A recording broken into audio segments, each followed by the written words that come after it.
بسم الله الرحمن الرحيم والصلاة والسلام على رسول الله hadaan la qadaro waxaan wadaagi doonaa dhowr ka mid ah hubkii Soomaalidu ay ku dagaalami jirtay magacooda.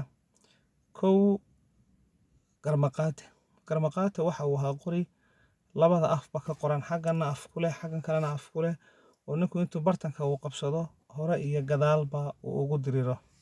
Garmaqaate warankiina gaashaanka uu heshaday oo gudub bilaawaha shakadii ku gigtaray. Talabaad qool ereyga qool af Soomaaliga wuxuu ku leeyahay saddex macne. Qool mar waa silsiladda ay haweenku qoorta sudhaan. Qool mar waxa weeye budka xoogga weyn leh.